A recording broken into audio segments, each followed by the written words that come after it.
네, 이 시간은 대학청년부 신앙교육 오리엔테이션 시간입니다. 우리는 앞으로 최소 8주 동안 교육을 이어갈 겁니다. 이 교육은 그리스도인의 신앙에 대한 교리와 삶에 대해서 그 기반이 되는 내용을 다룰 겁니다. 방금 전에 이전 영상을 보고 오신 분들 중에서 한 가지 의문을 갖고 있는 분이 있을 수 있어요. 자신은 세례나 입교를 받지 않았는데 성찬에 참여할 수 있는가? 네. 성찬에 참여할 수 없다면 그 성찬에 대한 의미를 얼마만큼 받아들일 수 있는가, 이런 의문이겠죠. 그래서 이 교육을 잘 따라오시면 입교나 세례교육 때 다루는 모든 것들을 우리가 배우고 가기 때문에 교육을 마치면 그 해에 있을 입교식이나 세례식 때 꼭 입교나 세례를 여러분이 준비하셨으면 좋겠습니다. 그리고 아직 세례를 못 받았기 때문에 성찬을 못 받는다, 이게 자격의 의미를 생각할 게 아니라 세례를 받았기 때문에 성찬에 참여한다는 그 과정의 의미로 이해하고 계시면 좋을 것 같습니다. 특별히 이 교육의 목적은요, 우리가 이 교육에서 신학 그리고 교리 배우겠지만 그걸로 지식적인 머리가 커지는 데는 목적이 있지 않습니다. 또 이 교육을 통해서 우리의 신앙과 삶이 더욱 성장하겠지만 그것으로 나 혼자만 신앙이 열심인데에도 그 교육의 목적이 있지 않습니다. 이 교육의 목적은 바로 같은 마음과 같은 뜻과 같은 사랑 안에서 서로를 연결하는 신앙 고백을 이루는 데 있습니다. 교리라는 게요, 또 신학이라는 게요, 그 원래는 그 출발은 이단 사상에 대항하기 위해서 시작된 거거든요. 바울의 신학이 그랬고 또 여러 신앙 고백들이 그렇게 생겨났어요. 바울은 율법주의자와 행위주의자들로부터 교회를 보호하기 위해서 많은 편지들을 썼고요. 또 우리가 신앙 고백하는 사도신경은 삼위일체와 또 구원에 대한 인간적인 해석에 맞서기 위해서 만들어졌거든요. 그리고 그렇게 형성되기 시작한 신학과 신앙 고백은 지금 우리가 몸담은 교회까지 잘 물려 내려왔어요. 그러나 안타깝게도 신학이나 교리가 한때는 스콜라주의 시대를 겪으면서 사변화된 적이 있어요. 마치 바늘 끝 위에 천사가 몇이나 서 있을 수 있나 하는 쓸데없는 논쟁으로 신학의 흐름이 빠져버린 거죠.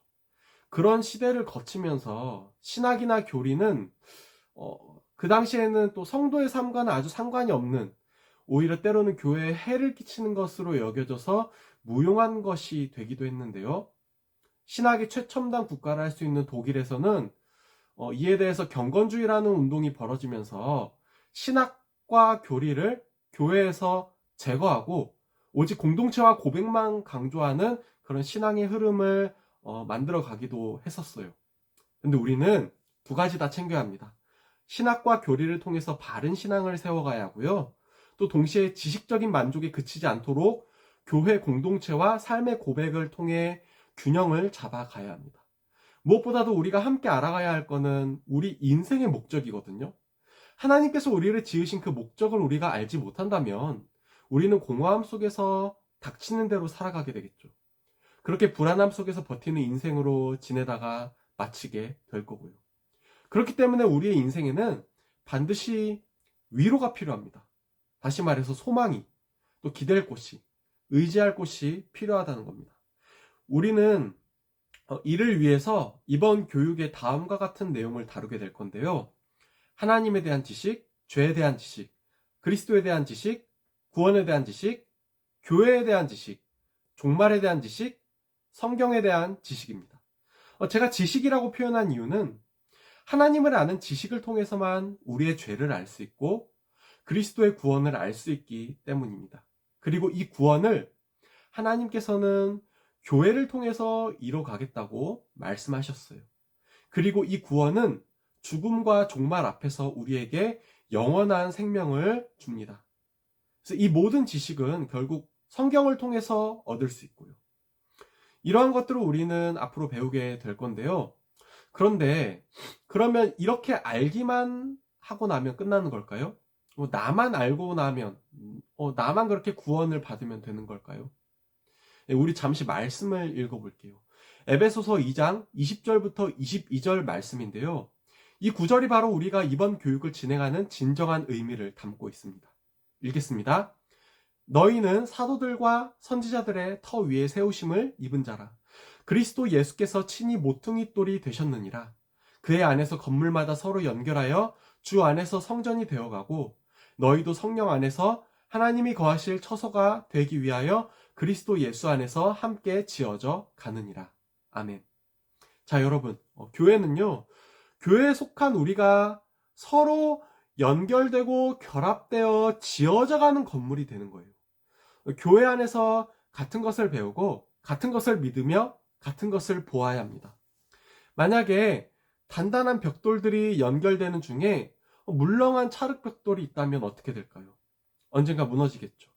그래서 교회로 모인 우리는 같은 신앙의 고백 안에 머물러야 하는 겁니다.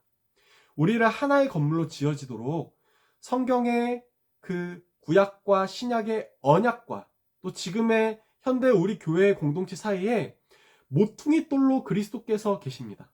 그렇게 우리가 지어져 가게 되는 거죠. 예. 여기서 나눔 질문을 드릴 건데요.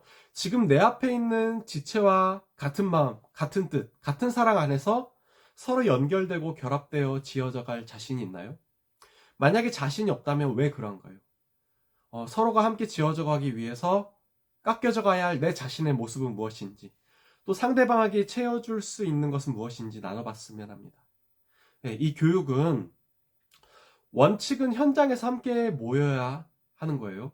그러나 그렇지 못한 경우가 생길 때는 지금처럼 기본적으로 교육 자체는 영상으로 동시에 제공될 거고요. 다만 퀴즈와 과제가 나가게 될 겁니다. 지금 화면에 보이는 것 같은 방식으로 구글 폼이 매주 영상 아래에 제공될 텐데요. 거기에 퀴즈와 느낀 점, 그리고 예습으로 다음 과에 대한 질문을 작성해서 제출해 주시면 됩니다. 그리고 이 과정이 절반 정도 지날 때부터는 리더 교육을 병행하게 될 건데요. 리더로 세워지는 조건은 이 과정에 잘 따라오는 것이 우선 조건은 아닙니다. 물론 이 과정에 소홀하면 안 되겠지만요. 또 리더로 세워지는 조건이 인격의 뛰어남도 절대 아닙니다. 우리가 확신할 수 있는 인격은 그리스도의 인격밖에 없기 때문에 그렇습니다. 그래서 때로는 거친 성격이나 아니면 반대로 우유부단한 성격일지라도 각 사람에 맞게 하나님께서 그 사람을 통해서 공동체를 아름답게 세워 나가실 겁니다. 장담하건대 각 리더 아래의 소그룹은 위로와 헌신의 현장이면 좋겠지만 의외로 경계와 비판의 전투의 시간들을 종종 주고받을 수도 있다고 생각을 합니다. 그러나 반드시 합력하여 선으로 이끄시는 하나님의 사랑과 위로를 공동체 안에서 서로를 통해 경험하게 될 겁니다. 그렇기 때문에 분명한 리더의 조건으로는 소통하기 위해서 좀 더 자기 자신을 낮추고 헌신하기로 다짐한 사람의 우선해서 좀 더 손해보기로 결단한 사람에 대해서 먼저 소수를 리더로 세워보려고 합니다. 물론 여기 여러분 모두가 그런 리더가 될 자질이 있고 또 그렇게 리더가 되기를 바라는 것이 미래를 바라보는 저의 사명이기도 합니다. 그래서 부디 이 교육을 통해서 같은 마음과 같은 뜻과 같은 사랑 안에서 서로를 연결하는 신앙 고백을 이뤄가는 우리 대학 청년부 모두가 되었으면 합니다. 감사합니다.